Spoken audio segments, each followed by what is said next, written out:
Actually, not the camera. Oh, sorry.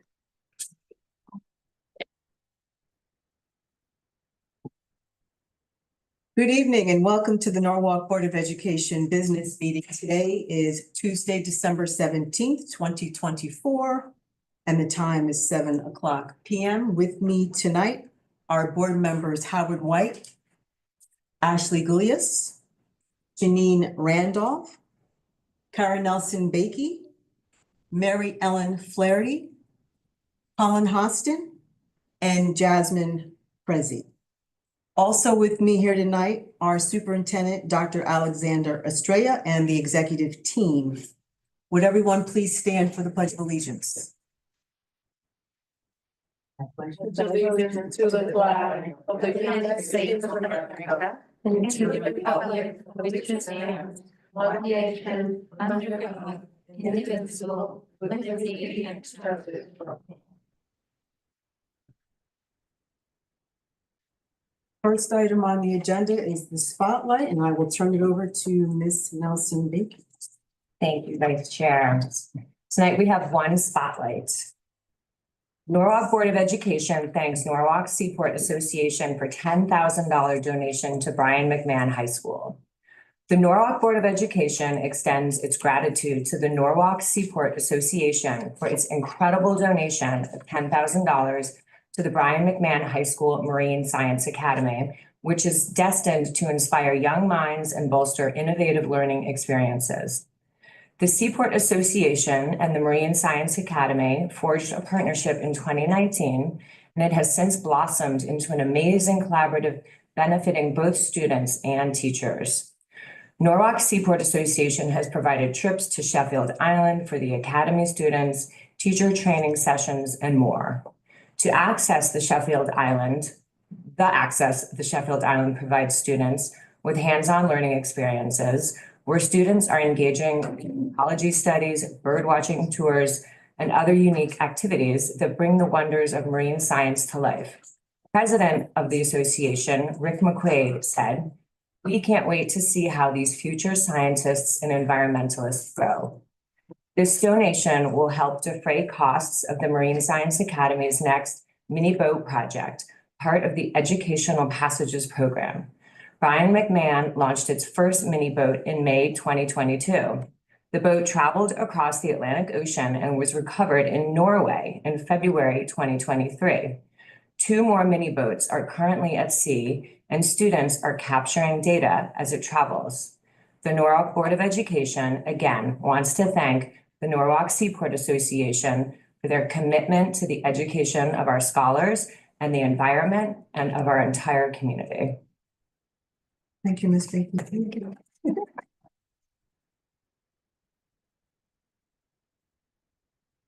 Next, Dr. You want to share a few words?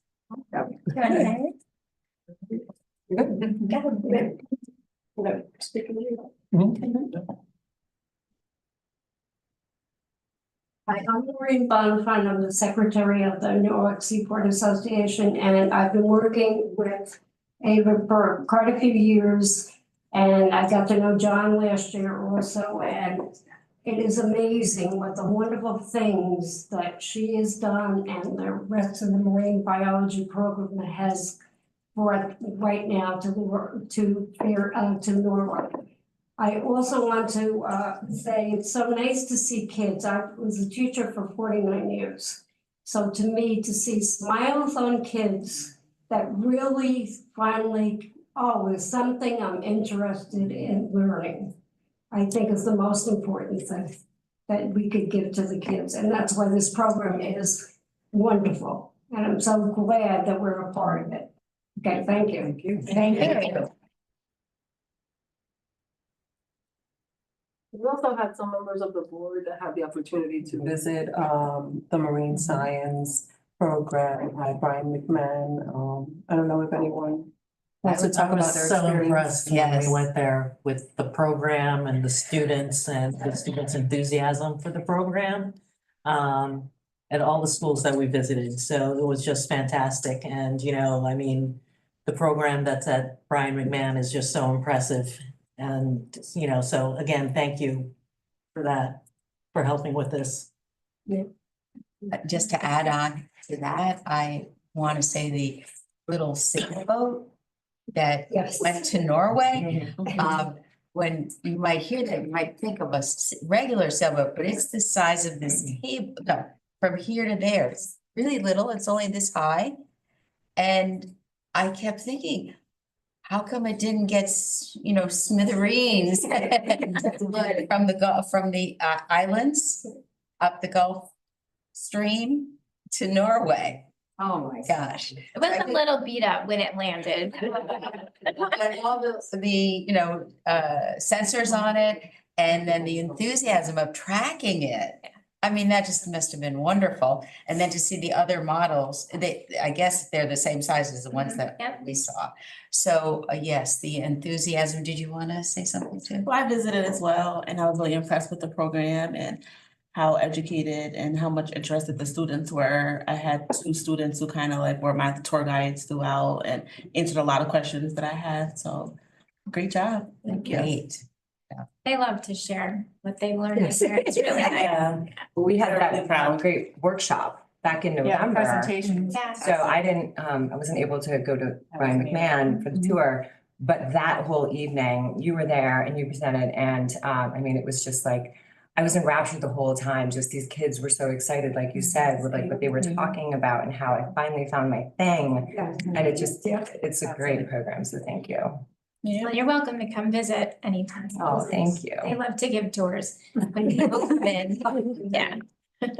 Was Norway like the intended destination, or it's just No, super it's exciting? kind of wherever, and it,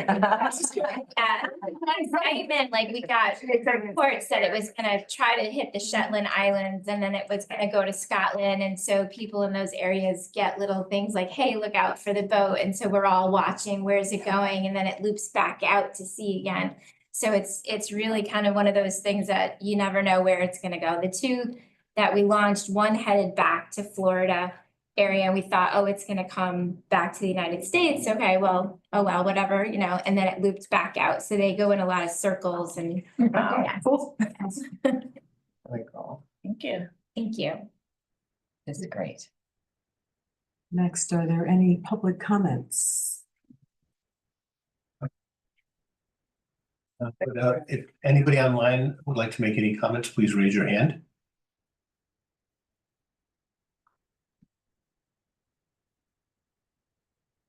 Okay, any online comments, email notices will be included in the record. So next we will have the superintendent's report delivered by Dr. Estrella. Thank you. Good evening, everyone. Thank you for joining us. I have 3 items that I'd like to present on today. I'd like to start off with the recommendation of Francesca Rodriguez as the new assistant principal of South Norwalk Elementary School. She currently serves as the assistant education administrator for multilingual learners. Ms. Rodriguez will form an administrative team with Principal Randall Austin, who took the lead at South Norwalk at the beginning of the 2024-25 academic school year. And together, they will transition the South Norwalk School to their new site on Meadow Street for the fall of 2025. I'm gonna ask Mr. Randall Austin to join us in sharing a few words and then introducing Ms. Francesca Rodriguez to the board. Hello, everyone in the room. Hello.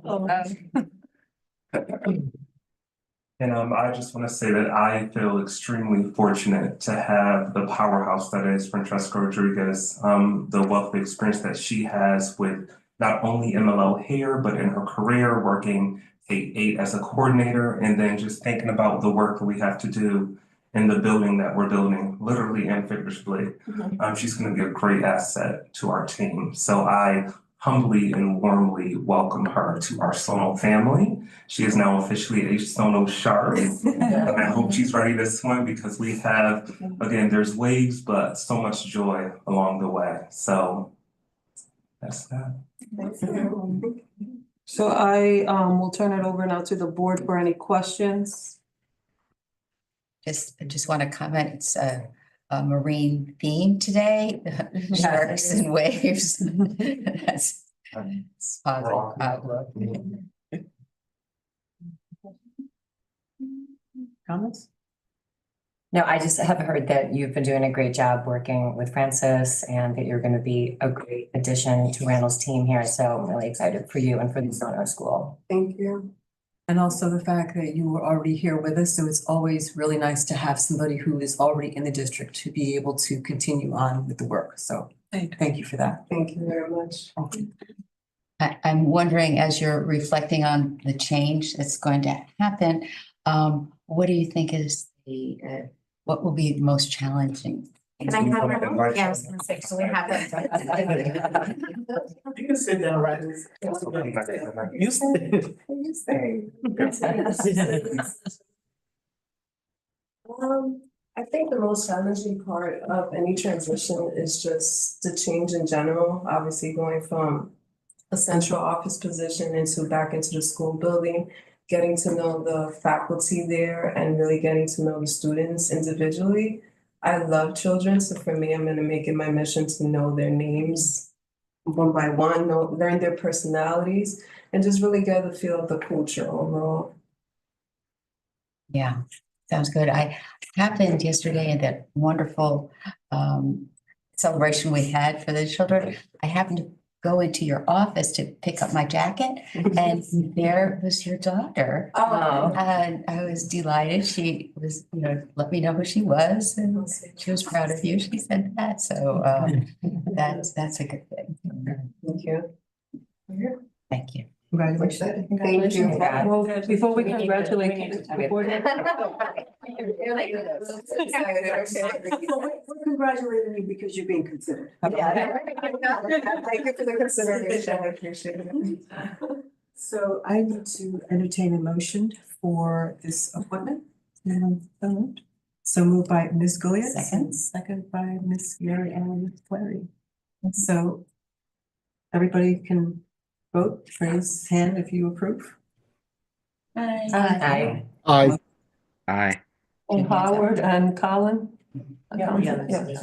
Aye. And Colin too. Yep. Aye. Now we can congratulate.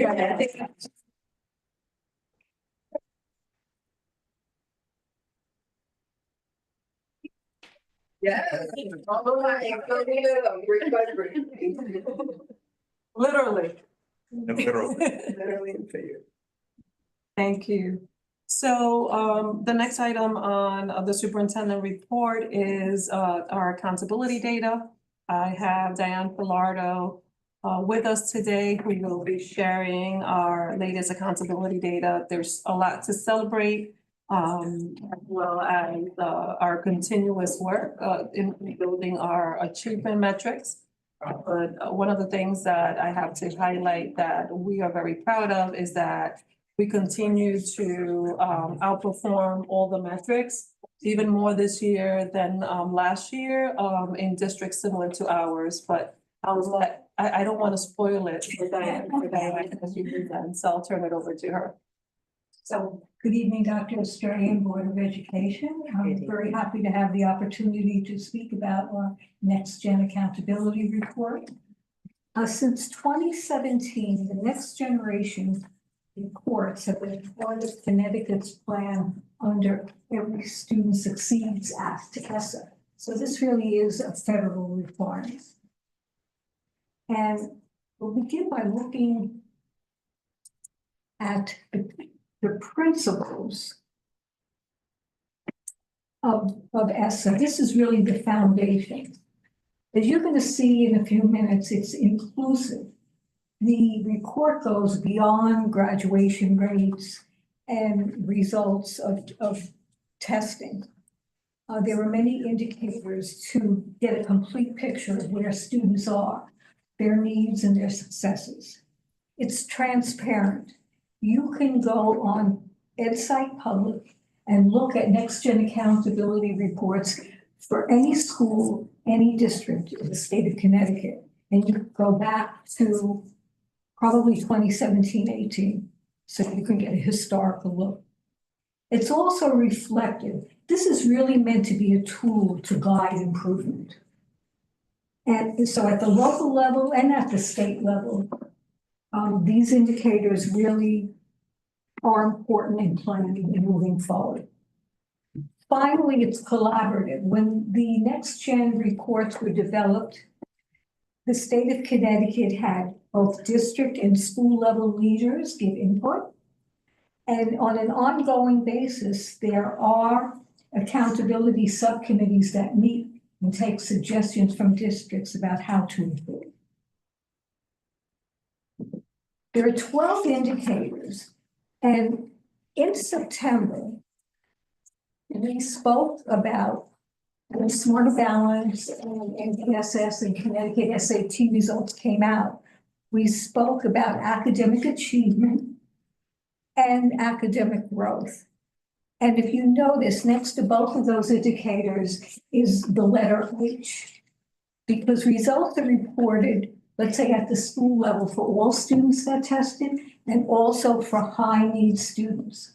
High need students are any student that is either MLL under the special ed umbrella or qualifies for free and reduced lunch. One or more of those groups make up high needs. And it's important to know that there was a specific reason why the state of Connecticut chose this focus on high needs. Because of our surrounding towns, we would never know the results, let's say, of MLLs or SPED because of confidentiality and N size. This way, we actually get a clearer picture, regardless whether it's a suburban and urban district, of how students are doing. And one of the main goals is to reduce the gap. And Connecticut has one of the largest gaps in the country. So performance index, I don't want to spend too much time, but it actually takes a student scale score, whether they took Connecticut SAT, NGSS, Smarter Balance, and converts it to an index score so that we could get an overall picture across those programs of how our students are doing in terms of achievement. Academic growth is only for Smarter Balance. It's students in grades 4 through 8 get a growth target based upon Connecticut's growth model. And the percent of that target that they achieved is what is reported for academic growth. So if you have a student whose growth target is 70, and they ended up growing 35 points on the scale, regardless of what program they're tested in, their percent of target achieved would be 35 over 70 or 50%. So it isn't a yes, no. Yes, you made your target. No, you did not. A school gets credit and the district gets credit for any growth that's made by students. The third indicator is participation rate. There's a requirement of 95% participation. And this is for every subject area, ELA, math, and science, for all students and for high need students. Chronic absenteeism, we as a district have done a tremendous work at the school level, at the district level, monitoring. The state also is monitoring, and we made very good progress in reducing chronic absenteeism, but we do have a way to go. 5 and 6 go together. Preparation for college and career readiness is really an access indicator. What percent of our 11th and 12th graders are taking either 2 AP courses, 2 IB, 2 dual credit courses, career tech ed courses, and 2 workplace experience courses? And indicator 6 is really the outcomes. In terms of exams, what percent of 11th and 12th graders met at least one benchmark, whether it be AP, ACT, SAT, earning a C or better in three credit dual course. And so that would be looking at the outcome of college and career ready exams.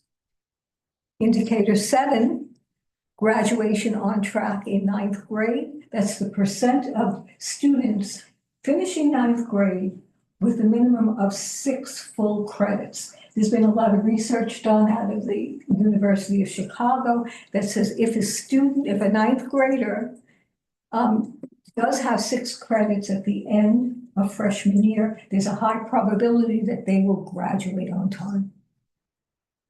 We have the four-year adjusted cohort rate. For this report, we're looking at the class of 2023, and each year the past 2 years, we've had increases in our graduation rate, and we hope to have one again when we look at the class of 2024.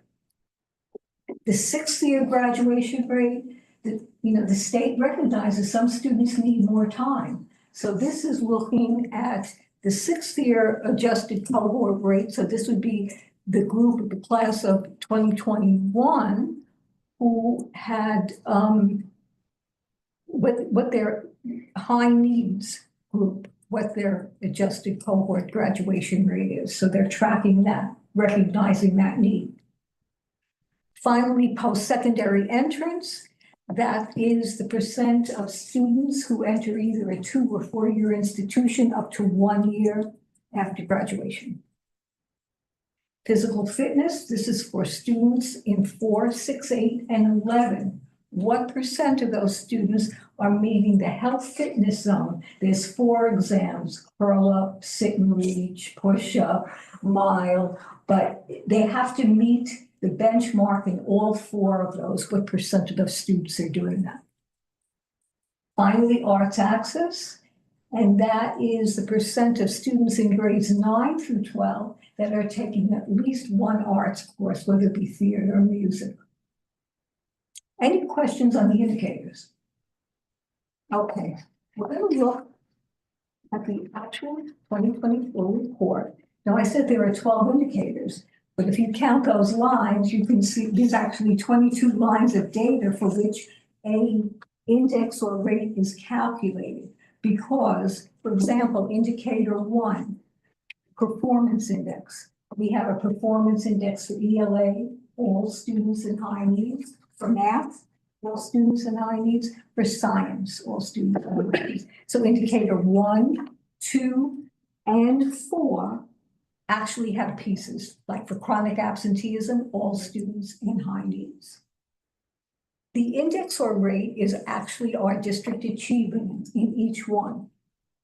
The target is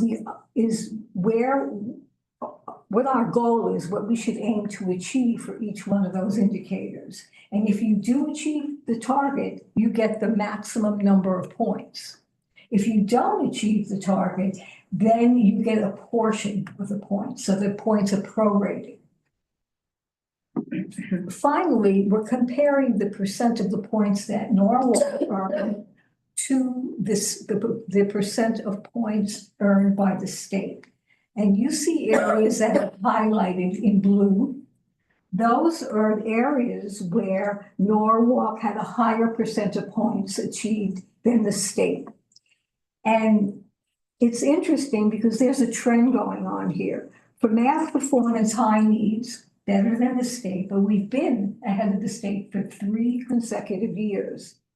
Likewise, for growth, high needs ELA, for growth, high needs math. Also, chronic absenteeism for high needs students. We've earned a higher percent than the state for the last 3 years. Finally, on track to high school graduation, we're ahead of the state in terms of the percent of points we earn.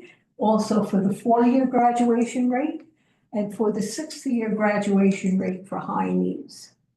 Finally, the most important number on this page is that accountability index.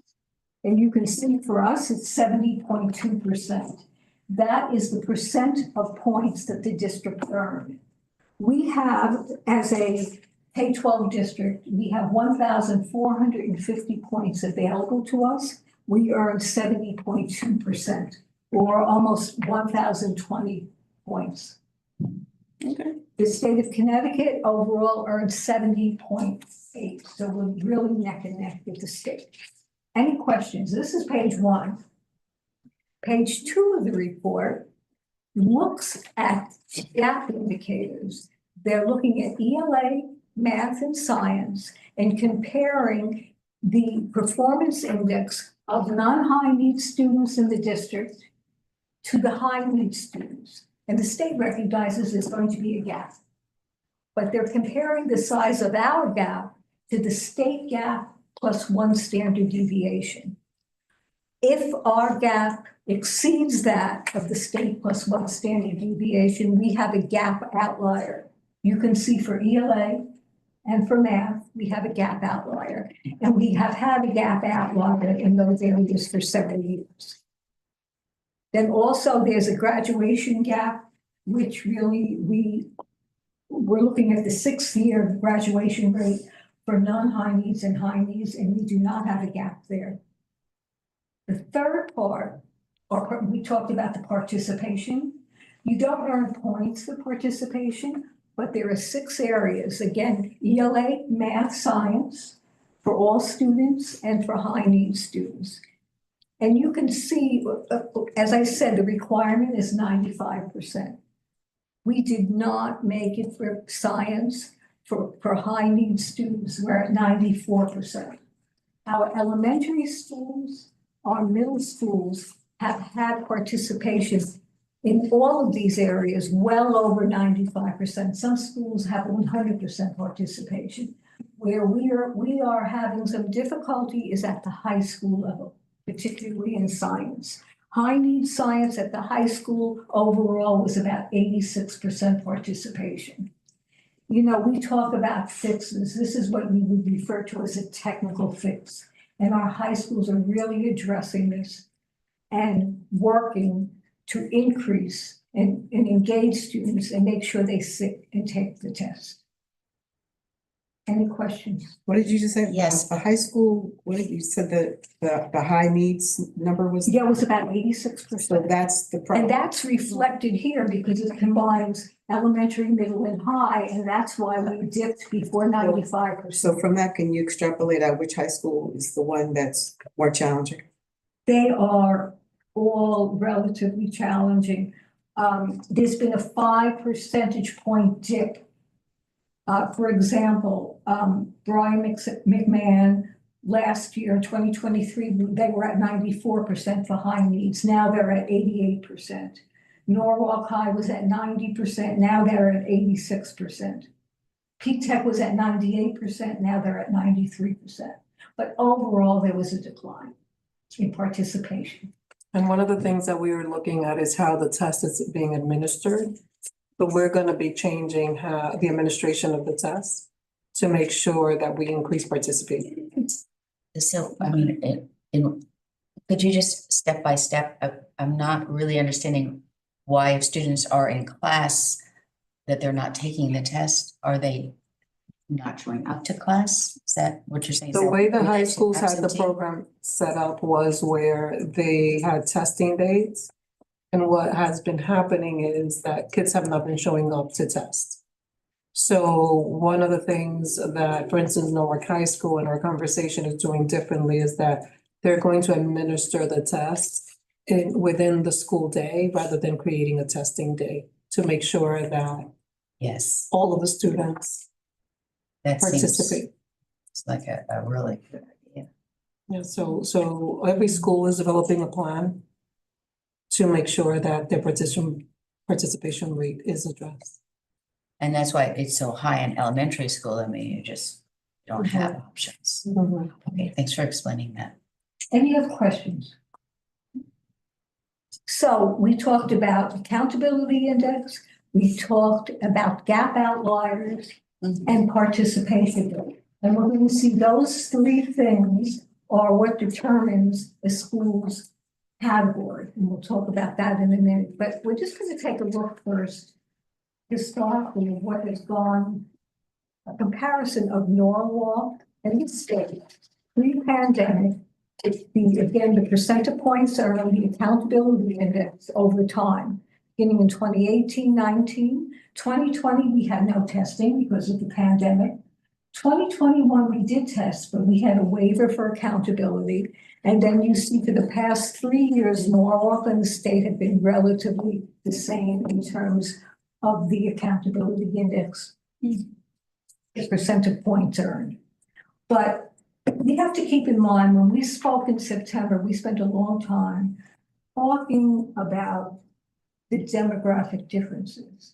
And I just want to give you an indication in 2023-24, if you look on that site, you can see that the percent of high needs across the state was 54.8%.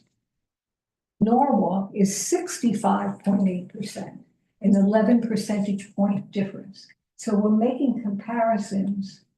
We need to understand that there are differences between the two groups. And despite that, we're still very close to par and neck with the state. And that gap has existed. In 2022 was actually 14 percentage point difference. So, you need to keep that in mind. You're comparing yourself to a group. It's only logical. Well, how did we do? How did the state do overall? But we need to recognize those differences. Now we're going to look at Norwalk's results for 2 years in a row. We're looking at the percent of points earned. Wherever you see a cell highlighted in blue, that's an indicator or part of an indicator where Norwalk had an increase in 2024 in comparison to 2023. So there's actually 22 pieces of indicators here, and 14 out of the 22, or 64% of those indicators, Norwalk did better in 2024 in comparison to 2023. Now, the green arrows are where we had the largest gains, and that was in lost links for growth and literacy, and for chronic absenteeism for all students and for high need students. Areas where we dipped in terms of percent of points earned was for science performance, for high needs, for on track to high school graduation, even though we're still ahead of the state in comparison to ourselves, we're slightly lower, and also for post-secondary entrance. So that just gives you the comparison of how we did last year to this year in terms of percent of points earned. Any questions? I know we talked about why the science numbers may have gone down. Why do we think that the on track to high school graduation numbers may have gone down? Some of it has to do with reporting. When an MLL comes into the district, we have to make sure that we are capturing all of the credits that the student has prior to coming to us. That is one reason. And there has been changes in that reporting. It was optional last year, but certainly it's not going to be optional this year. We're going to be doing a thorough job to make sure we're capturing all of that. Any other questions? So earlier I said accountability index, participation, and gap outline. Those three things are very important in determining the school categories, which we have to do per state law. Step one is question, what is the accountability index of the school or the district? To be category one, you have to earn 85% or more of available points. So it's between 85 and 100. For category two, between 70 and just below 85. For category three, you're below 70 percentile points earned. So those are three categories. And then the state looks at category 4 schools by rank ordering high needs, either of growth or performance, to identify what they call focus schools. Finally, category 5 are turnaround schools, which looks at the lowest accountability index, the lowest 5% accountability indices for schools. If you fall into that category, you're a turnaround school.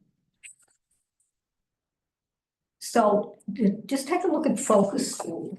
It's consistently underperforming students of high needs. And ESSA refers to it as targeted support and intervention.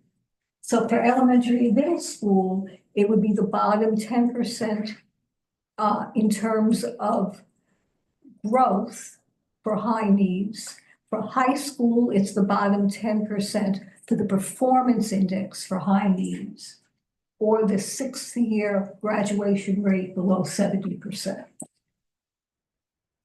For turnaround, that's consistently lowered the overall school performance index, the lowest 5%.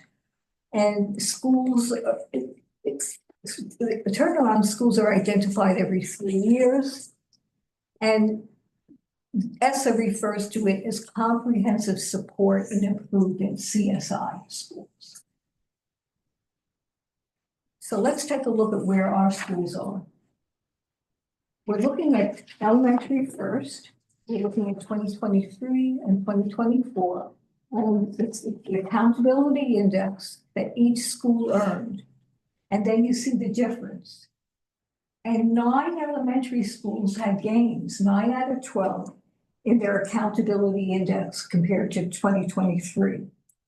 7 of the schools had an accountability index greater than 70. So remember, if your accountability index is 70 or higher, you would be a category 2 school. But if you look at the right to the column that says 2024 category, you see 5 3s with an asterisk.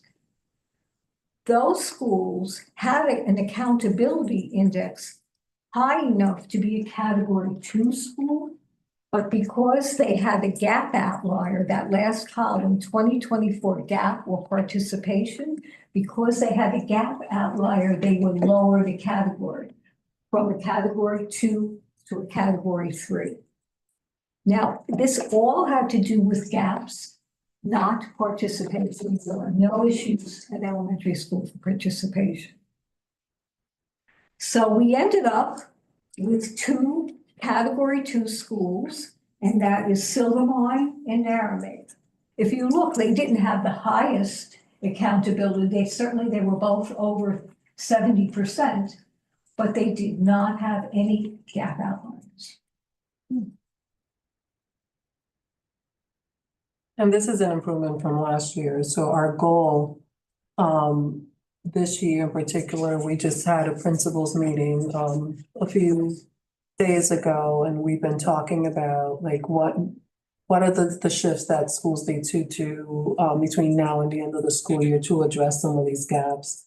And this is why our equity teams are so critical, because part of their work is looking at these gaps in collaboration with their instructional leadership teams to make sure that we are setting practices that all students within the context of their academic portfolio are thriving. So there are some instructional moves that the schools are planning forward and putting to play in January to help mitigate some of these gaps. And our goal is that based on our upcoming 24-25 accountability data, that these asterisks don't exist and that we move from 3 to 2. Because based on their index, they are already there. Right. All they need to do is address the gap. So it says 7 of the schools. So it says state support. So what is that? Does that mean that we're going to get more funding? When we're talking about support, we're not talking about. What is that, what does that mean? Is this the metric that's used to establish the ECS funding? No, The index is no, not used? nothing. Okay. So state support, what does that mean? Let's take a look at middle school, secondary schools. I wasn't talking, I'm talking about support in terms of internal support. No. No, I mean, just on here, it just says state support, so I just was trying to get it. Oh, okay. What that meant, when it says state support and then when you describe the categories, but go ahead, I'll talk about that. Okay. So now we're looking at secondary schools. If you look at our middle schools, every middle school had a positive change in terms of their accountability index. But none reached the mark of 70%. So they're all category 3. And PONUS is the only school that did not have a participation issue. None of the middle schools did. And it did not have a gap issue. So they made progress, of course, more. Our high schools, you can see that it was small gains and some losses for our 4 high schools. And you can see that P-TECH is an example of a school, and also CGS, that had the accountability index high enough to certainly be a category 2.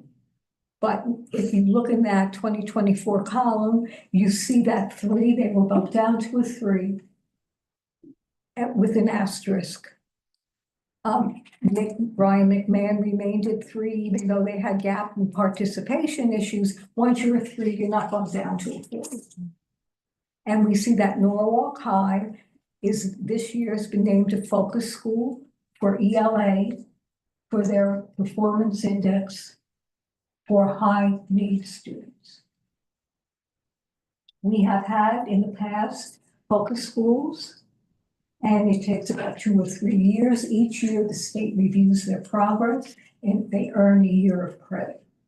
It doesn't have to be progress it has to be 2 out of 3 years. For focus schools, it does not have to be 2 consecutive years. If they were turnaround schools, it would have to be for 2 consecutive years. So within 3 years, hopefully 2 years, Norwalk High will not be a focus school. They're making this progress. And each year the state will review it.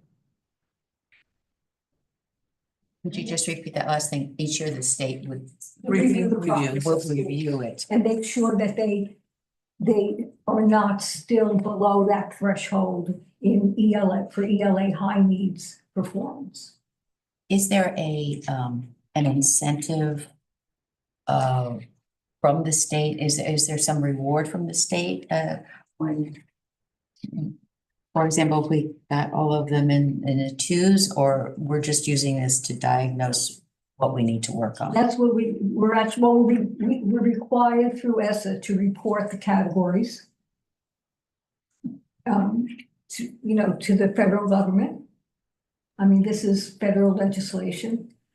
In terms of rewards, some schools are schools of distinction, and in the past we've had those, and that works in reverse. The top 10% for high needs growth, growth overall, the top 10% for performance index. Okay, it's from this. So that's the only reward. It's just acknowledgement, no funding. Correct. That's what you're referring to. That is a- funding to help To us help do you. the focus school. Correct. Okay, just checking. Just Howard has a hand up on. Yes. So can you go back to what would happen when you're speaking of as far as Norwalk High is concerned, and you indicated that the state will review and take a look at Norwalk High? What if those numbers drop? What does that mean? They will not earn a year's worth of credit. So that's where the accreditation will come in, and that can be a Not yet. major problem. So we're on that borderline right now. I would say if we don't make progress by 2027, we'll definitely be on the border. But we have time. As I said, we've been there before. and with, a focus and a knowledge in terms of what needs to be done and change, and a school improvement plan that reflects the need, we should be able to make progress. And it's certainly easier now than it was, because it doesn't have to be progress for 2 consecutive years, just 2 out of 3. Dr. Estrella, do we have a task force in place that's looking to work with this or on this, as far as making sure we're doing, I'm quite sure you are doing that, but do we have a task force that's making sure that we're doing everything that we need to do to make sure that we do not get further behind and make sure we stay on top of this? So we have been working with the school in developing a plan of action. They have already been moving forward with that. Allison, do you want to speak to Allison McCready? Brady Johnson has been working with the school in designing a plan of action to ensure that the practices that need to improve to make sure that these metrics are better in the next within the next assessments that are coming up, as well as the next accountability metrics, diagnostic, are in a better place than where they are. She's been doing a number of things. When you talk about a committee, the school has, through their instructional leadership team and department teams, worked to develop a strategic plan of action to ensure that they have all of the tools in place to move the school forward and out of this status. But I'll let Ms. Allison Brady Johnson speak to more of the work she's been doing. Hi, good evening, board. So I've been working very closely with Dr. Moore and her team. They have come up with a short-term plan of addressing the immediate need for this current school year with the current juniors, which includes really diving into the curriculum for the 11th grade, ensuring that teachers are addressing the skills that students need that are assessed on that assessment.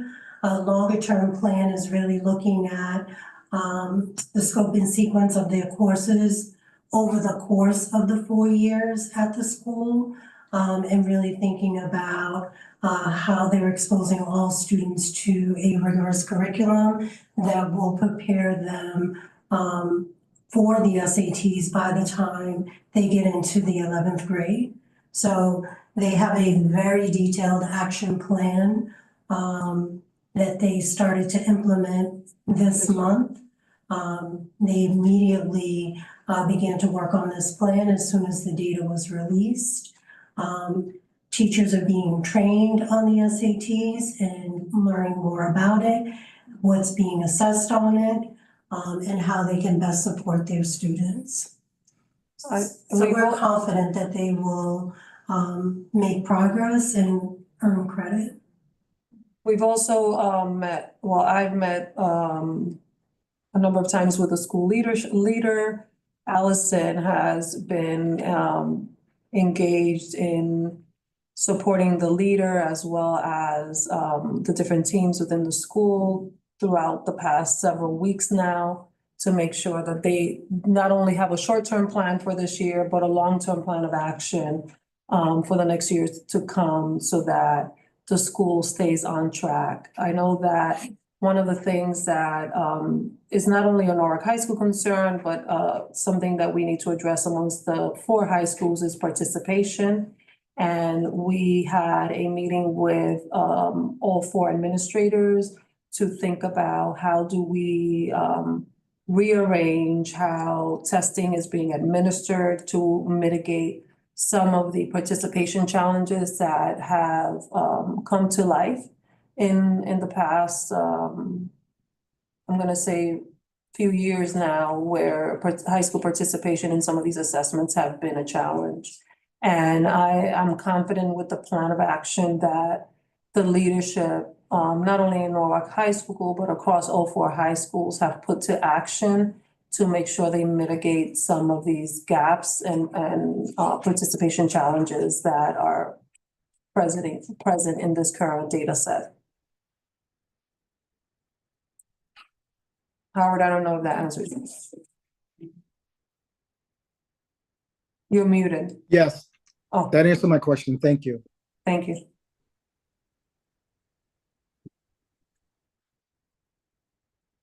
Just if we compare ourselves to the state, we also compare ourselves to the largest cities within the state of Connecticut. And you can see that for 2022, 2023, 2024, we have the highest accountability index among the large cities. And that was also the case in 2021, 2022. I think one thing that I want to mention, because these data points only tell a part of the story, and I think that's important to highlight. There's a lot of great things happening across our schools that are good for children that a lot of the metrics don't measure.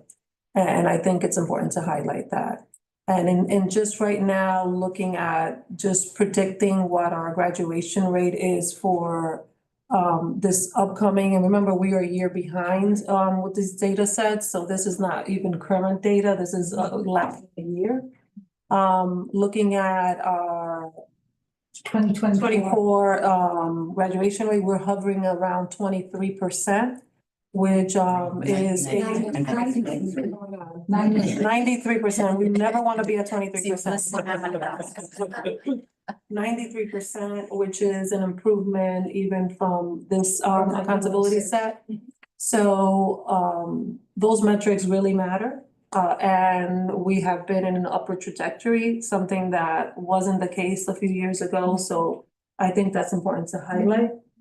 I think some of the technical fixes the schools have a really good plan of action to address, and we're going to be working with them to make sure that they stay on track in the course. And I think the most important thing is that everybody is committed and wanting to do the work. We haven't seen any resistance across any of our high schools. I think everybody is invested in making sure that all of our kids are thriving and doing well.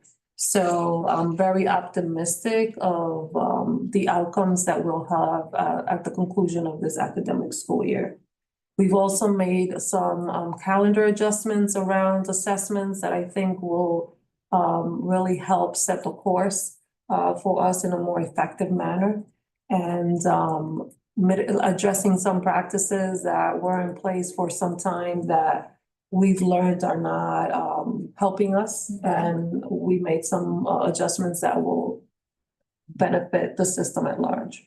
And we did all of this in that you're referring to the just days that were for exams and students had options to come or not come. Yeah, that days in which we were conducting the days that we were selecting to have the assessments, making sure that we were setting things up to eliminate testing fatigue, thinking about reducing the number of assessments that we were administering throughout the system is something we looked at. And we did this all in collaboration with our leaders because we wanted to make sure they experience the work in ways that nobody else does. So we wanted to make sure that the way we were designing this was in collaboration with them. And the feedback we've gotten so far from our leaders in the field is very positive. One, because it's reducing the number of assessments that we are administering, and two, it sets the kids on a better path to success the way we're doing things now. And that has been possible because, as you know, we've changed our teacher evaluation system that was tied to certain assessments, and those assessments are no longer tied to the evaluation system of our educators, which is great because it allows us more flexibility in how we can make reductions and modifications to what we do and how we use them. Does anyone have any other questions? I was asking about, so where it says state supported, what does that even mean? When it says state supported, does that mean that they're going to provide technical, what does that mean? Well, for for focus schools, if you need state support in order to make progress, you could reach out to the state. Turnaround is a different situation. Then the state will come. Right. And be very prescriptive. Right now, all there is a form to talk about your school improvement plan Right. and what your ideas are. But there's no hands-on per se for focus school, not from the state. You can opt into you can opt into the commissioner's initiative. But I think we have the right people in our team to support the work that we don't need to do that. And the central office team is very clear about like our focus is Norwalk High School in terms of ensuring that we support them in getting out of the status and that they continue to help them in whatever parameters they need. Because high schools have also NEAS accreditation to work towards, and our Norwalk High School is going through that accreditation process as we speak. So there are a number of things that we want to make sure that our high schools thrive around. We're building those reports internally. Are those accreditations every 3 years or every 5 years? It's a process of a number of years, and it takes 10 years. But there are particular checkpoints throughout, and Norwalk High School has a checkpoint coming up during the spring. Winter, spring, that's it. Any other questions from the board? Good. Thank you. Well, you guys are on it. We're on it. We have to support you. Thank you.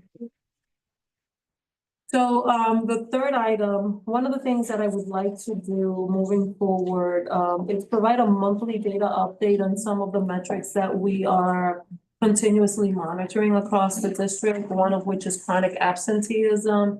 And the other data point that we're looking at is suspension and expulsion data. And giving the board just a status of where we are on a monthly basis.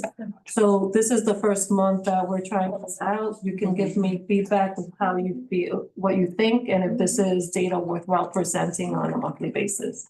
But I'm going to turn it over to Sandra, and she will walk you through these data points. Thank you, Dr. Estea. Thank you, board. Nice to see you. Good to see you. I bring you good news. Okay. So that's always positive. I wanted to start off by saying that the team that oversees the district attendance and the district attendance team is an interdepartmental team, and it's really important to actually acknowledge that because I have members of Mr. Pennington's team that sits with it, the members that oversee the school counseling piece. I have members of the data team, student information systems. It's a comprehensive look at how the district is doing with attendance because it actually takes a multi-pronged approach to our data and to then the collective efforts. Obviously, it's us providing schools with information, the implementation of whatever strategies we're doing and the execution of whatever initiative it is that we are suggesting to schools. Our school principals and our assistant principals carry that out. The schools also have their own district, their own school attendance teams. So I want you to understand that the breadth of how many people are looking at attendance, and it takes that type of effort to get the results that we have achieved. Yeah. So.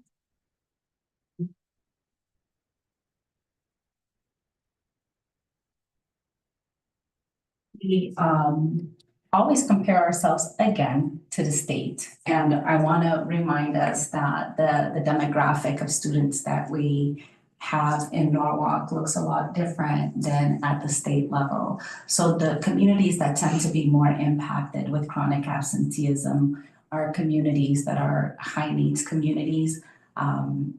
families that speak a language other than English, students that have IEPs, our Black and Brown communities. And Norwalk has a greater representation of those communities than the state.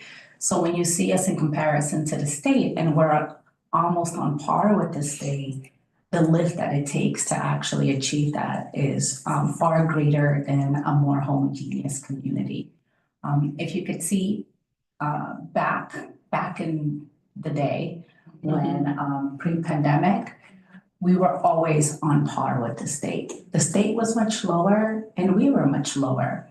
Post-pandemic, when we came back full-time in person, 2021, 2022, we were in dire straits. That actually doesn't include our pre-K programs. If you include our pre-K programs in this data, we were almost at 30% of our students chronically absent.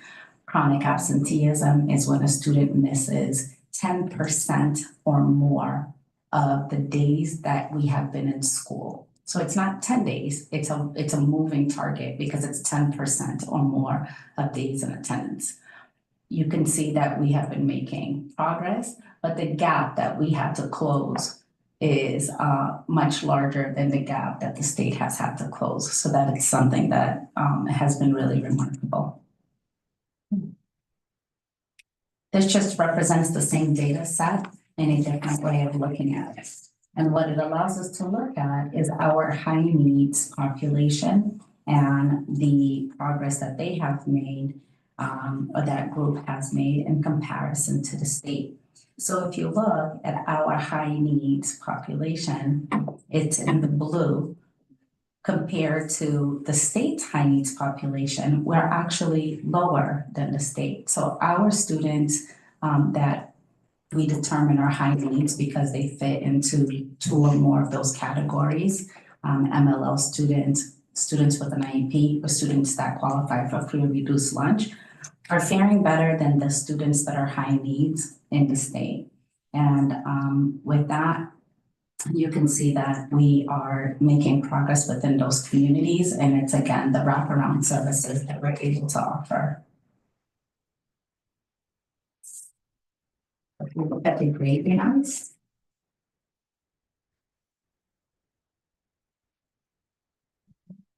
our high school data, we keep seeing some improvement. This year's attendance, district attendance team focus has been to actually really take a look at what is happening with our high school students, because we saw that they were not making as much progress as the younger students, but we've been making some traction, and I'll explain a little bit about that later.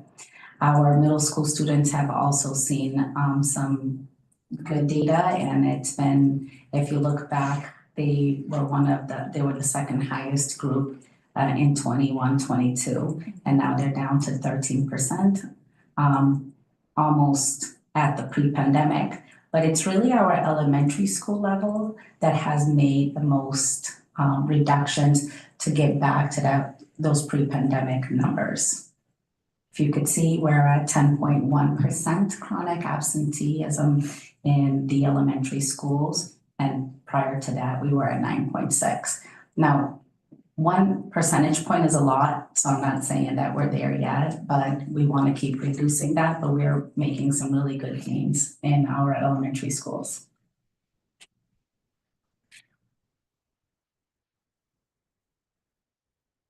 Here you could see it broken down by the various grade levels, and it's no surprise that the younger students are coming to school at a greater rate than our older students, which is what provoked us to actually take a closer look at what was happening with our older students for this year.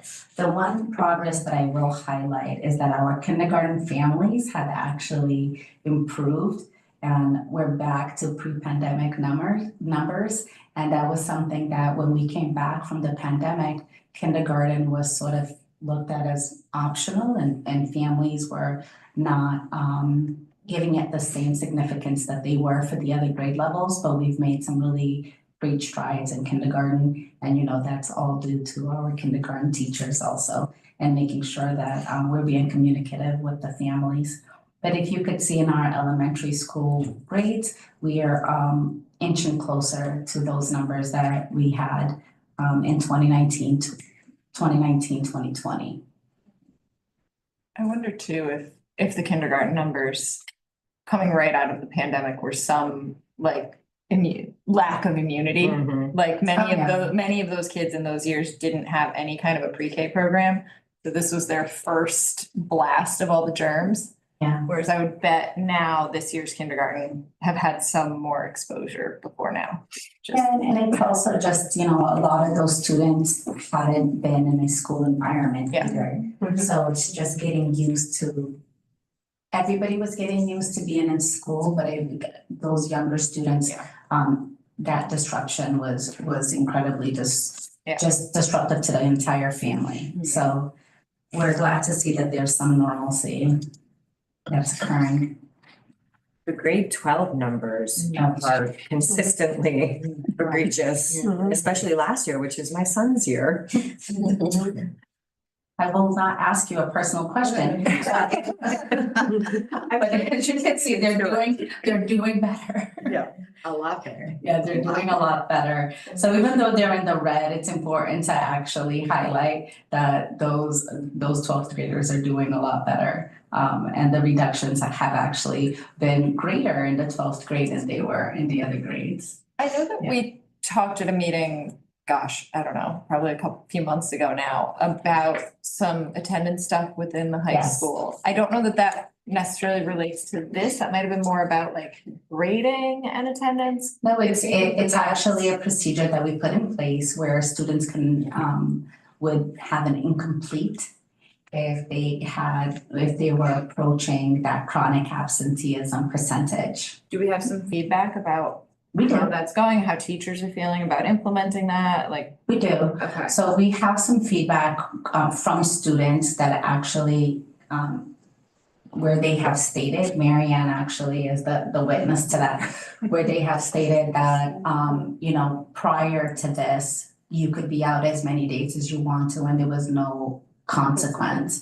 So there is some severity and some just a heavier emphasis on having to be present. And that actually came right from our administrator's feedback to Dr. Estrella, that they were hearing students say these things. And I also had a 12th grader and I heard it at home, and we had other members of our team that had students that we would hear that this was sort of like this lax attitude around attending because it didn't impact your grade. So we have put something in place where you can actually get an incomplete. We really took a deep dive into what those incompletes were. Students do get a contract to be able to rectify that incomplete, very similar to what colleges do in terms of you get an incomplete, but you have an opportunity and a window to make up that time.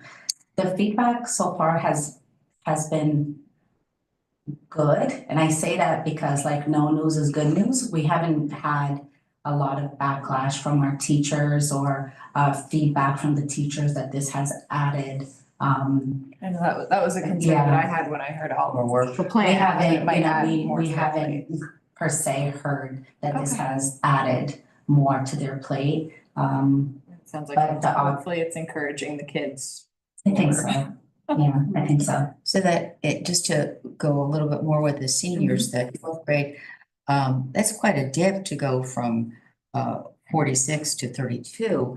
But could you say what 2 or 3 strategies that were put in place by so many by the schools? Yeah, by the schools. What do you think was really powerful? Well, I have some schools that have actually shared that they targeted certain groups. So for instance, Brian McMahon, their attendance team, one of the ways that they approach this is to actually target their MLO students.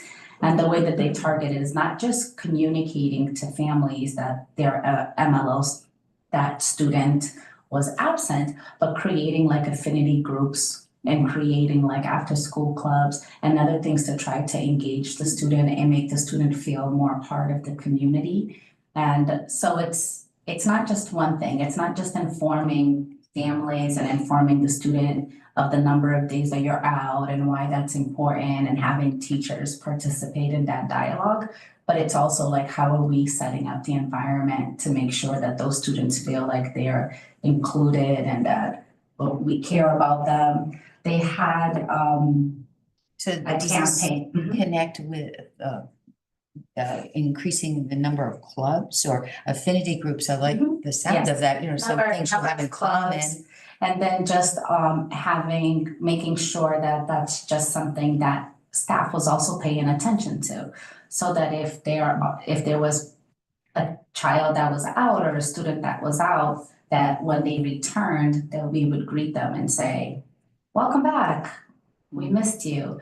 These things are not incredibly sophisticated, but if everybody is participating in the same action, it does end up having a positive impact. I mean, that's what we want, much better than 32%, but that's really, something had to happen to make that not get worse, but to get so much better. And hats off to those that participated. Yeah, and we also send home notices, so there's things that at the district level that we do to try to ease the burden on the schools. So for instance, if you have been out and you're approaching those 9 days absent, we would have sent home a letter to you that said, Mary Ellen has been out 7 days. Most students in the 11th grade have only been out 3 days. So we use like real data to average how many days students have been out, letting you know that you've been out 7, you're approaching that 9th day, that critical day of where you may lose credit, and these are the classes that you may lose credit in. So a lot of those attendance, those regular communications with families have gone out. We have received feedback that our wording was kind of like harsh, and so we've softened. So we do listen to feedback. I mean, even not close to the threshold, we all as parents. Everybody gets a notice. Once a month, you get your attendance note. So there have been a lot of just like making parents aware of what your child's attendance is, because people don't typically keep count of how many days your child's been out, so. If you look at the chronic absenteeism by group,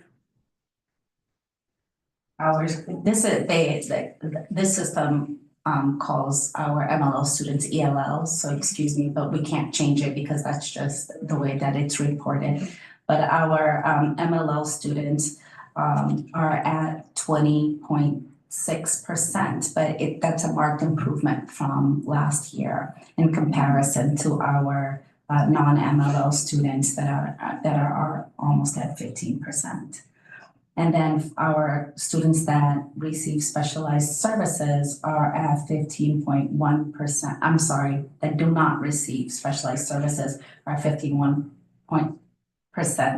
compared to our students that receive specialized services are at 21.7%. But still an improvement. So we're inching closer to closing those gaps. And closing these attendance gaps will have a ripple effect on closing other gaps because attendance matters. If you look at the race and ethnicity breakdown, you will also see that we are making significant strides with our Black and Hispanic or Latino students in comparison to our white students, but still the gap exists. So we have to make sure that we're calling that out and why that is existing, and try to identify if the issue is a community issue, if it's parents that are having certain hardships, or is it something that we could be doing better in terms of making sure that students want to come to school.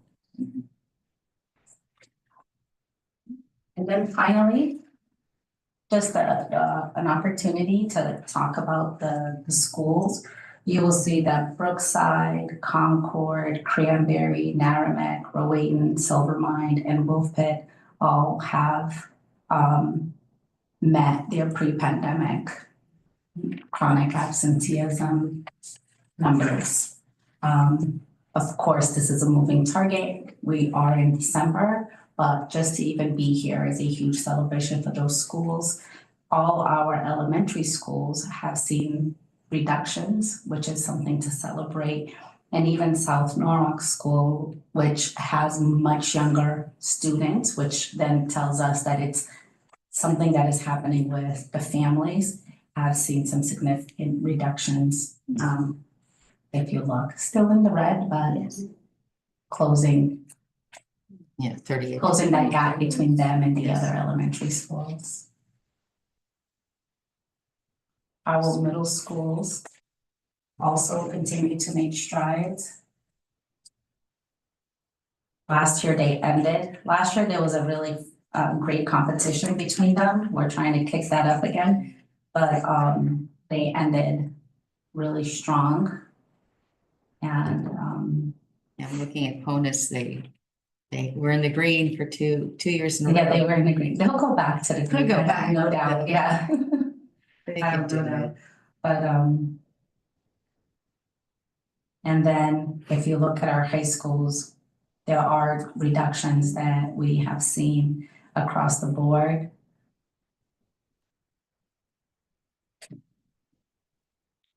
That's something to celebrate.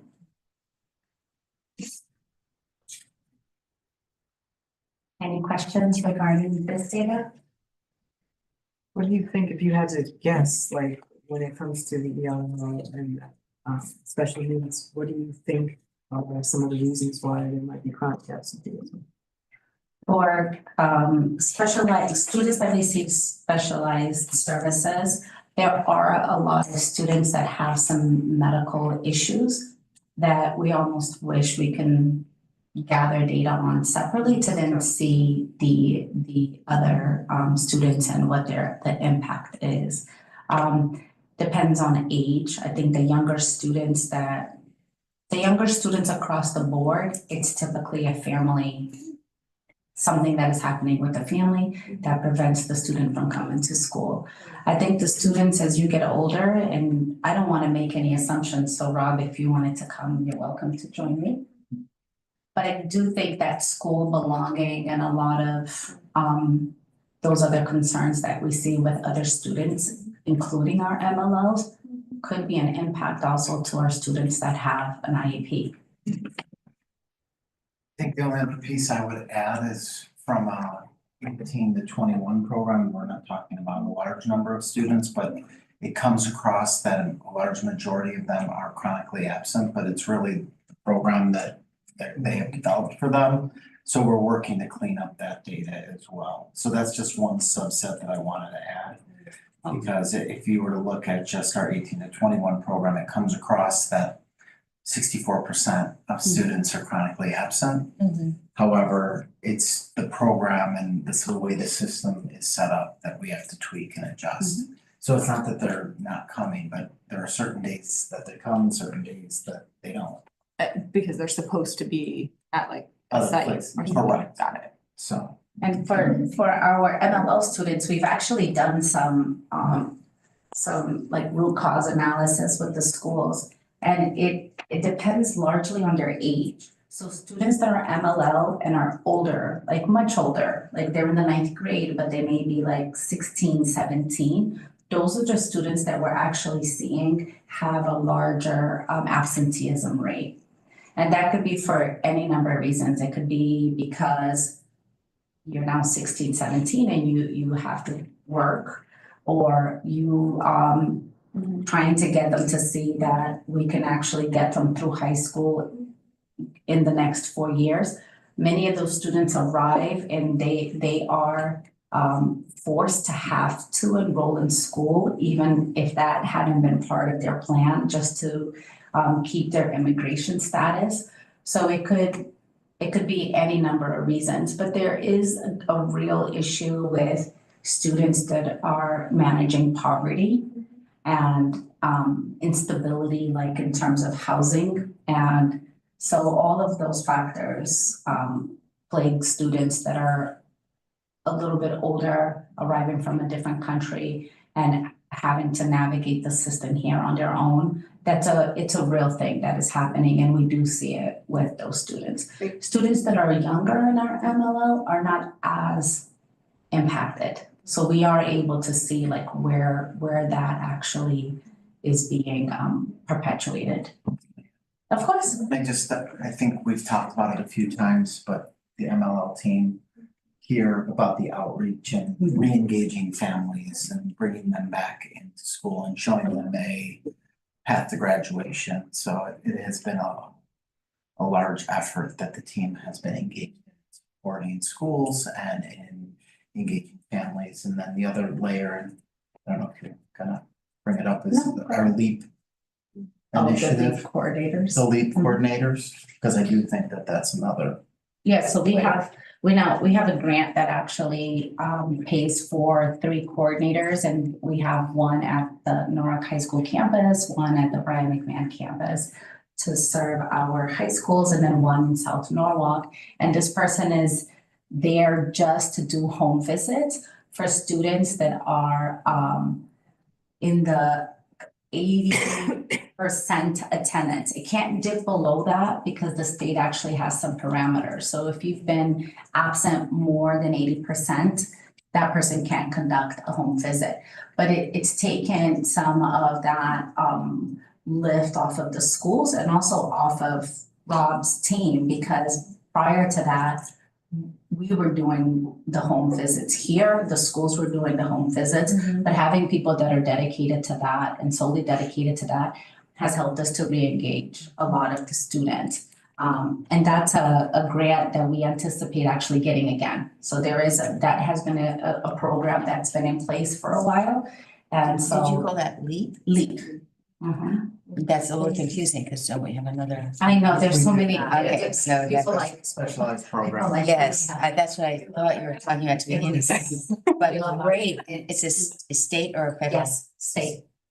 That is a good thing. It's a very good thing. Yeah. I know you guys had talked about that before, but I just wanted to have it go on record again because I don't know that people really understand the depth of that challenge, and also for our new board members, because I don't know if Jasmine was here when we had that discussion before. I think Frances may have been here and she talked to us about the home visits and all Yes, that. Yes, she did. Yeah.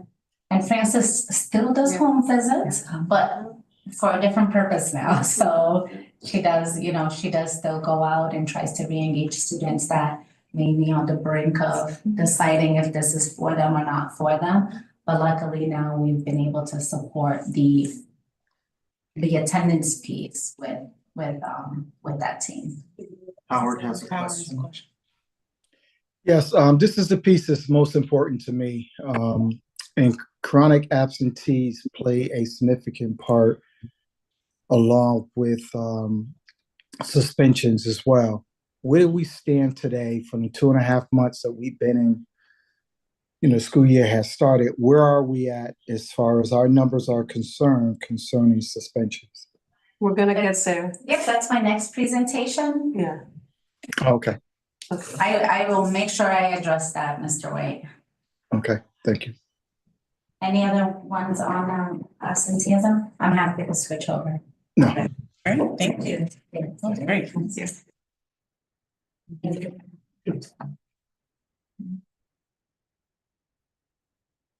All right, next is, anybody else have any? No, I have that. Okay, go ahead. I wasn't sure you were gonna, because you said that, I thought you were gonna do another meeting, all right. We have. I have it here, I just. Perfect. They weren't back to back. I should have put them on the same. Okay. Thank you. So we'll get right to our numbers.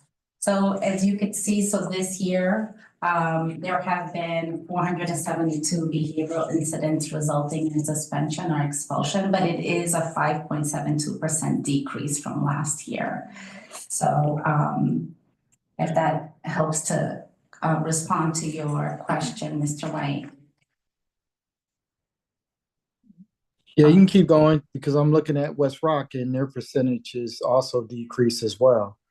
And I know So that their- was, Yeah, absolutely. So their percentage has decreased, which speaks to the efforts that that school has made in addressing not just the way that adults were responding to behaviors, but also the SEL piece. So West Rocks not only has another person on site that is assisting with that administrative team, but they also adopted Ruler. And Ruler is an SEL program, and the school, when we went there and we saw the lockers painted in various colors, that's a representation of their Ruler program. And a lot of those little sayings on the wall. So it's another holistic approach to student support, and that they've received actually really good data because of that. That is really good data. Yeah. 53.4% decrease. Yes, and as you could see also, Brian McMahon has experienced a 25% decrease. Are they also using the ruler programs? They're not, but they've done a lot of this, a lot of these programs, like for instance, if I name like creating affinity groups for MLLs, those programs have a ripple effect, not just on attendance data, but just overall on how a school culture is supporting their students being more engaged. Students that are more engaged come to school. Students that are more engaged feel a sense of responsibility for their peers and for themselves. So it permeates, and it has like a greater impact, not just on attendance data, but on student behavior data and just the feel of the school overall. And you can actually feel it when you go into West Rocks, and in Brian McMahon, the efforts have been very, very public also. Like you literally can see it, like they advertise what it is that they're doing. If you look, we have had a hyper focus on our Black student suspensions because the gap between our Black students being suspended and others subgroups had always been higher. If you look, we have been down 10.4% compared to last year. And Black students out of school suspensions are down 23.3% compared to this time last year.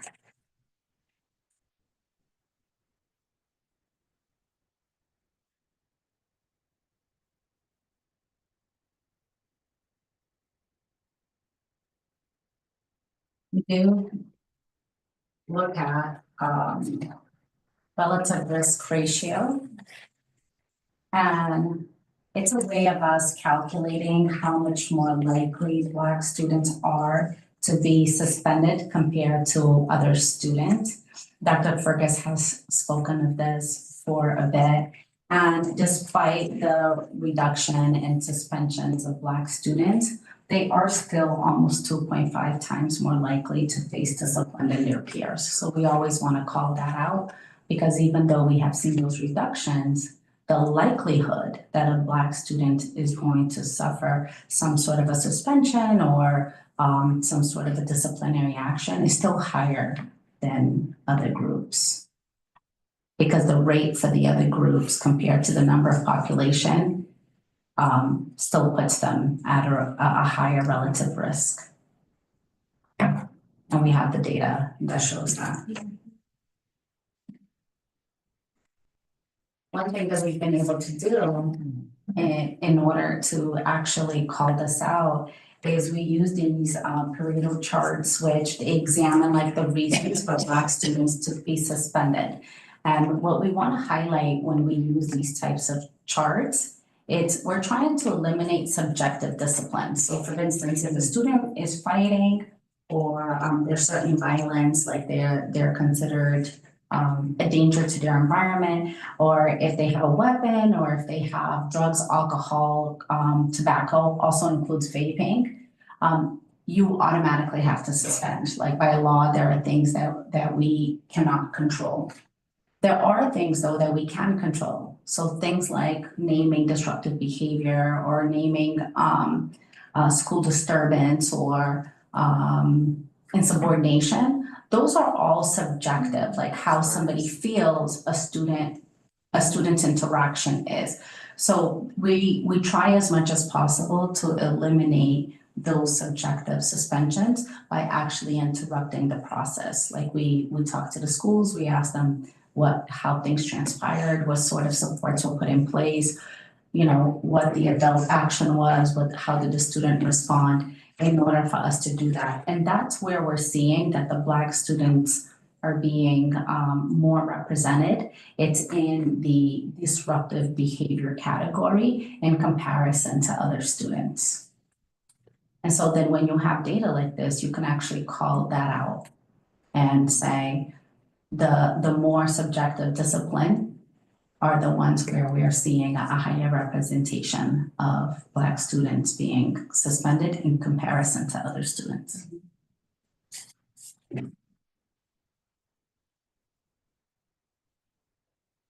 So in conclusion, you know, we're making progress as a district in reducing suspension rate and our other like exclusionary practices. So Black students do continue to be more likely to be suspended than their peers. This is especially true for in-school suspensions, whereas before it was more true for out-of-school suspensions. And we're employing this type of data strategies to actually address these inequities with the schools, including making goals around it for equity goals, making sure that we're paying attention to this data when we talk about school improvement plans and the actions that schools have to take, and also just always calling that out when we present these types of data to the schools that are most represented with, they tend to be secondary schools where these disparities are happening. Any questions? Mr. White, did that answer your question? Yeah, I see. What I do like is the progress. You know, I see the numbers have dropped tremendously from last year. And that's important, you know, because, you know, like I said, the truancy plays a significant part along with the suspension as well. So to see that the schools and those schools are major schools that I know that were having issues last year, and see those numbers drop, that is very good, you know. And I know we're only in, like I said, 2.5 months into the school year, but overall that is a major jump. So I do like the progress, and hopefully, you know, we can continue to, as the time progress, we can continue to see those numbers drop even more, you know, because I just think it's very important that we need to do a better job is making sure that, you know, we jump on this, you know, and we can really get a hold of this, because truancy and kids are basically missing out in school. They're missing out for various reasons, but that suspension rate, once they're out of there from that suspension standpoint, their whole demeanor and their whole personal attitude changes. So that's where our issues and our problems, you know, occurred last year. You know, so I just think right now we're on top of it. I just think that's important. So good job for that. I concur. And I think one of the things that's important to highlight is that in the past, suspensions were set up in such a way where kids were not in school. They were either staying home or being truant, Mr. White, like you articulated. That's why we've set up the structures that even when a child is, well, obviously for the expulsion, but also for out of school suspensions, they are coming to school in an alternative setting to complete the suspension, because we want to make sure that they're not missing out on their learning experience, because a lot of the students that wind up suspended are kids that need to be in school the most, and we want to make sure that they continue their education despite being in those circumstances. So we continue to improve and build on this program, because I think it's really important that even if they're getting educated. So that they're just out of the classroom, but they're not out of the school. They're out of the school. But not out, they're out of the school, but not out of the system. In the past, they would be staying at home. So they're not at home. Okay. Yes, now they are in a different site receiving their services. With a certified teacher. With certified staff. Okay.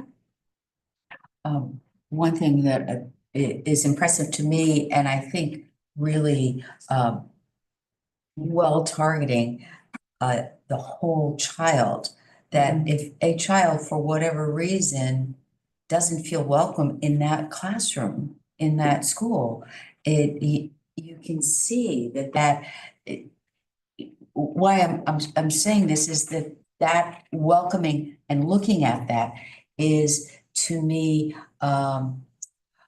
innovative in a way. As time went on, people would look at it as totally disciplinary, to suspend or to talk to people for not coming to school, and this is the consequence, and then you're out. But we're in the business of having everybody get in and figure out how to do that. There have to be consequences, but there's that welcoming, we're glad you're back, let's get going. I think that's gonna take us in a continued progress on this. I think very early on in Dr. Estrella's leadership, she had already starting it like a behavior intervention is the way that we name it, rather than student discipline. And we changed like some of the handbook to reflect that language, because language matters, and it does matter. And making sure that we are addressing whatever the cause is for the behavior and trying to establish a safe space for the adults and for the children, you know, and for the students. Rob, or Mr. Pennington, I don't know if you want to name that the team was just chosen to go to a conference. So because I want to make sure that I'm highlighting that this work doesn't happen with just Ryan Harold or Angela King. It is, you have to actually address what is causing the disengagement or what is causing whatever it is that is happening. And that's through efforts that are done with Mr. Pennington's team. So we've had an opportunity over the last few months to present at the state level. Performance Matters Conference was one of them, around some of the work we've done around behavioral health pilot. And the state just reached out this week and has invited us to present again at another conference, and in collaboration in, I believe it's May. So we're excited at the opportunity, and we'll continue to share some of the great work happening in Norwalk. And it's great that the state recognizes the work that Sandra and her team, members of my team, are doing to really build this organizational system. Yeah. Awesome. Congrats. Yes, I was gonna say, given this is a long time entrenched issue, and that you've been able to demonstrate some reductions, and it looks like we're going in the right direction. The work with Dr. Fergus hopefully has played a part in this, and will continue to, you know, to go after the anti-bias activities with regard to the subjectivity, and so can only get better. I mean, it's a long, I know, it's a very insidious thing, so congratulations for, you know, making some headway in this. thank you. It's a disentanglement. Yeah, it is. Disentanglement, I like that. So hopefully, these two data points, obviously it will be more consolidated moving forward. So we wanted to provide kind of an overview of these two areas. So I would love to continue to present these data points on a monthly basis, just to keep the board updated on progress. Appreciate that. Chronic absenteeism and suspension, expulsion data. And I love the fact that the team is also putting out who's all involved, like to show like how much of the collaboration is happening and how, you know, we need the feedback from a lot of different people, not just one department or one position, because it really, you know, makes it plain, that makes it clear and plain of the work that it entails to get these outcomes. So it's helpful for me. And I think these two are the most that are very, like, a lot of eyes are on, you know, from the community, and wanna know like what is happening and what is happening, why it's happening, and like what are we doing about it? So I think, yeah, I think this was great. Yeah. Thank you. Cool. And that concludes the superintendent report. Thank you. Okay, next on the agenda is the consent calendar. Is there any questions or anybody have anything they want to throw out, or do we want to move and I can entertain a motion for that? Okay. Anybody make a motion? Jasmine, make a motion for the consent calendar, second. Any abstentions? All in favor? Aye. The motion is passed. The people online. Oh, I'm sorry. Yes, Howard and Colin. Making sure that you guys are voting in favor of the consent calendar. Yes, I'm in favor, thank you. Yes. Thank you. That motion has passed. The next item, approval of the FY 25-26 BOE capital budget request. Resolved upon the recommendation of the superintendent of schools that the Board of Education approves the FY 25-26 BOE capital budget request. I don't know if there's anybody who wanted to make any comments on that before we get going. Yeah, just a couple. We at the work session last week, we spent some time and gave you detailed and background. And so at this time, we ask for your approval unless you have any questions. The capital budget really focuses on enhancements and improvements to our learning space. And so we have things like curriculum and infrastructure, modernized facilities, just things that create a safer learning environment, both for students and those that work in the facilities. And so if there aren't any questions, we ask that you approve it, and then we will forward it to the city. And then it'll go through the city budget process for capital. I'd say just be, without, just the, aside from the tech upgrades, it's that the buildings for so long have not had any work and improvements from several administrations.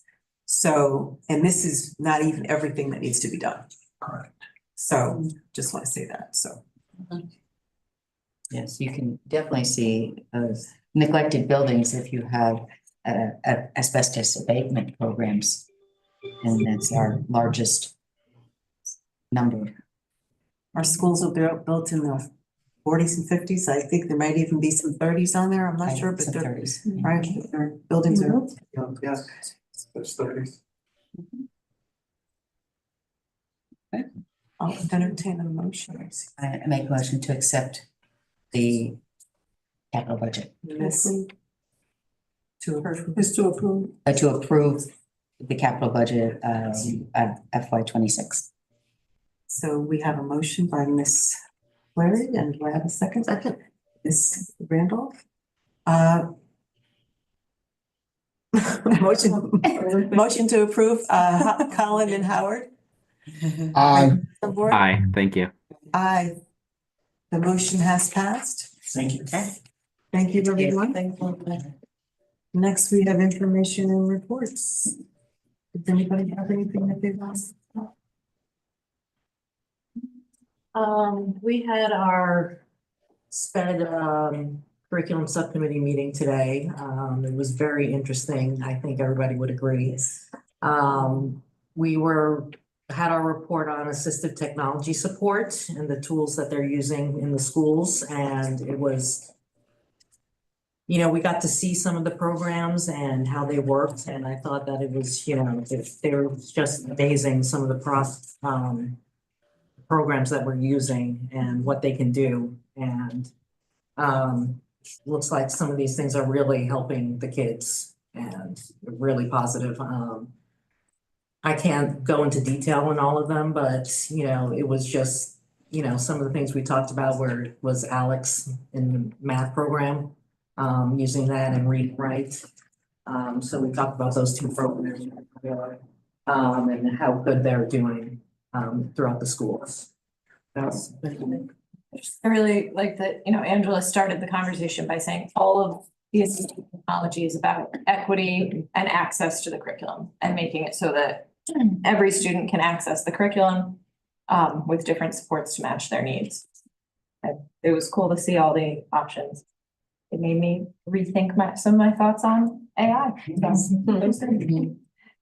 And for me, I just, you could see AI in action.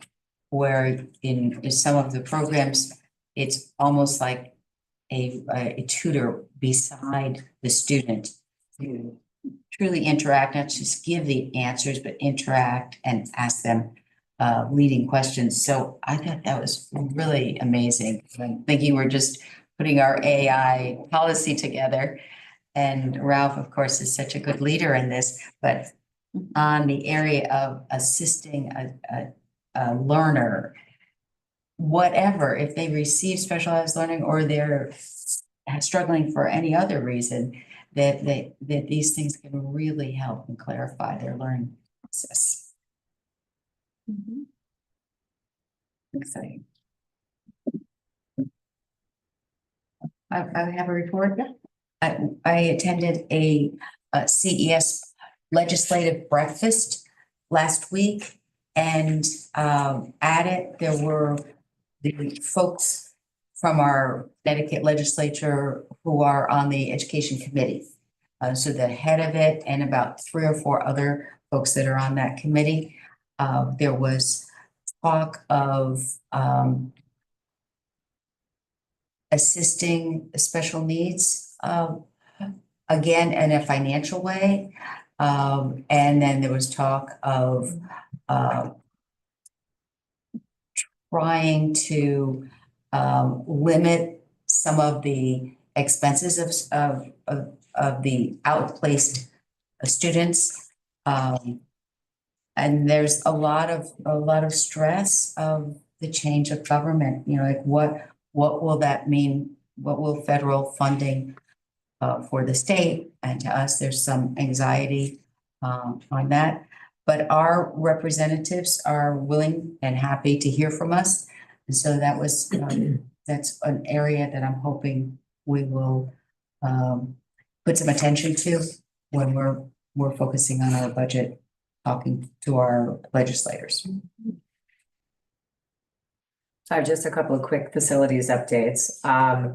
So we had our facilities committee meeting 2 weeks ago, last night, and I know there's been a lot of eyes on both the Sono school and in particular the solar situation there.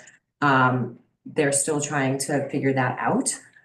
So it is not a completely, you know, it is not going to power the entire school like we originally thought, but they're trying to work something out with SNU. And as we know, Sono School is on track to open next fall.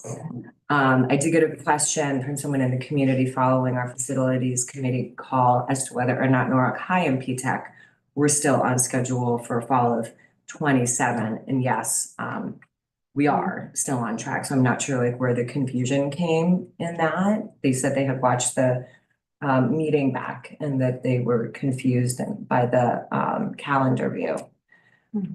So both of those projects are moving along. Awesome. I know that this is the committee, but I know that people in the community have been asking about the naming of this. There's a Dr. Ruby Shaw is a name that came up. She used to work here in the district years ago. And so I don't know if there's a plan in place to look at that. I think in the new year, we're gonna gonna look be at that? bringing the Right. proposal because we also heard from some common council Yes. members about. Yeah. Yeah.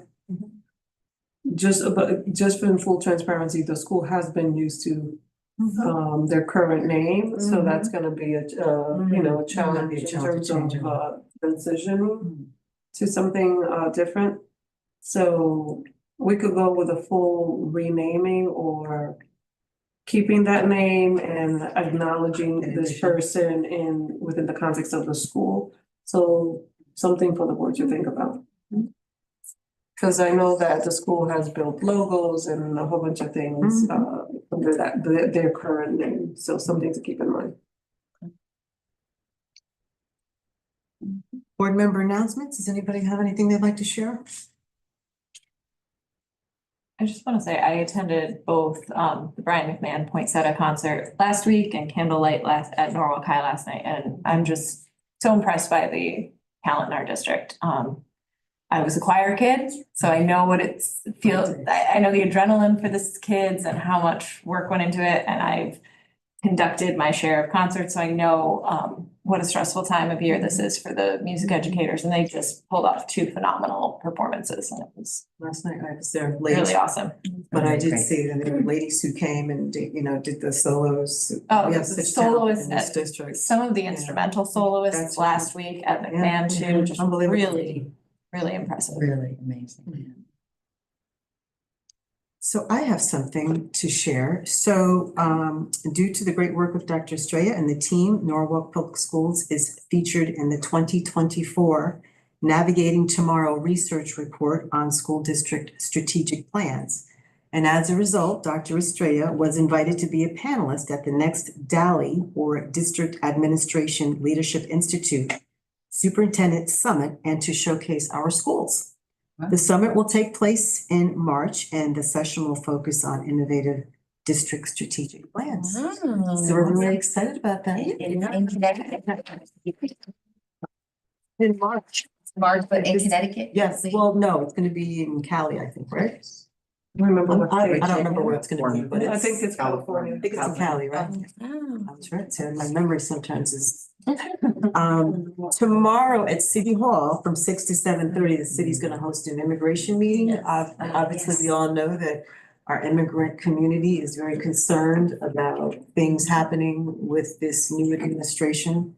And so I believe, obviously the mayor, I think the superintendent will be there.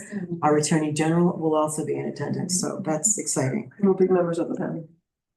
And on Friday, December 27th, there will be a Kwanzaa festival at City Hall from 6:30 to 8:30. I think we've been doing this for a few years. I don't know what number we're up to. But it's a really fabulous family fun event, drumming, dancing, and lots of great food, so. That's Great, nonsense. So if there's nothing else, I will entertain a motion to adjourn. Miss Jasmine Prezi, is there a second? Miss Ashley Bovis, and so let's all vote. All in favor? Colin and Howard, are you on with us to adjourn this meeting? Yes. The meeting is adjourned at 8:53. Thank you. Happy holidays, everyone. everyone. Believe it. Last few days. I'm gonna.